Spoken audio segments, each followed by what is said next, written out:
এই মার্কাটার জন্য, এই ব্যালটে এটা অন্তর্ভুক্ত করার জন্য আমাদের অনেক সাথী আত্মাহুতি দিয়েছেন, অনেকে পঙ্গুত্ব বরণ করেছেন, অনেকে অনেক কষ্ট স্বীকার করেছেন। একটা শান্তিপূর্ণ প্রতিযোগিতামূলক নির্বাচনের জন্যই তো 17 বছর আমরা রাজপথে সংগ্রাম করলাম।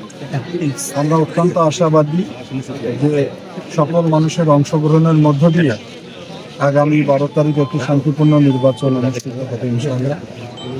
এবং বিশেষ করে আমরা বাংলাদেশ জাতীয়তাবাদী দলের যারা কর্মী, আমরা মনে করি যে আমাদের প্রিয় নেতা শহীদ রাষ্ট্রপতি জিয়াউর রহমানের যে মার্কা ধানের শীষ, আমার প্রিয় নেত্রী দেশনেত্রী বেগম খালেদা জিয়া যে মার্কাকে লালন পালন করেছেন এবং আগামী দিনের বাংলাদেশ যিনি তারেক রহমানের প্রতি মানুষের আস্থা বিশ্বাস রয়েছে, ইনশাআল্লাহ ধানের শীষ বিপুল ভোটে জয়লাভ করবে।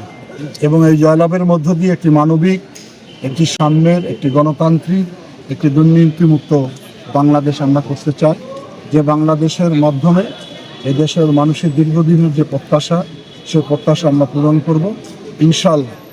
আরও সবচেয়ে বড় কথা, আমার নির্বাচনী এলাকা লালমনিরহাট, এটি একটি পশ্চাৎপদ বৈষম্য ছিল দীর্ঘদিন, এটি সীমান্তবর্তী এলাকা, এখানকার মানুষের অনেক আকাঙ্ক্ষা রয়েছে। আমি সর্বস্তরের জনসাধারণ ভোটারের প্রতি আহ্বান জানাই, তারা আমার মার্কায়, ধানের শীষ মার্কায় ভোট দিয়ে এই প্রত্যাশা যাতে আমি পূরণ করে দিতে পারি, সে ব্যাপারে সবাই যেন আমাকে সহযোগিতা করে। একটি শান্তিপূর্ণ, একটি সমৃদ্ধশালী, আলোকিত লালমনিরহাট গড়ব ইনশাআল্লাহ।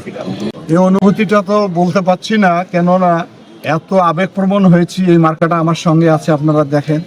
এই মার্কাটার জন্য, এই ব্যালটে এটা অন্তর্ভুক্ত করার জন্য আমাদের অনেক সাথী আত্মাহুতি দিয়েছেন, অনেকে পঙ্গুত্ব বরণ করেছেন, অনেকে অনেক কষ্ট স্বীকার করেছেন। তারপরে এই মার্কাটা আমাদের কাছে এসেছে। সেই সমস্ত বীর যোদ্ধাদের প্রতি গভীর শ্রদ্ধা জানাই, যাদের সংগ্রামের ফলে আজকে এই প্রতীকটা আমি পেয়েছি। দৈনিক আজকের বাংলা .net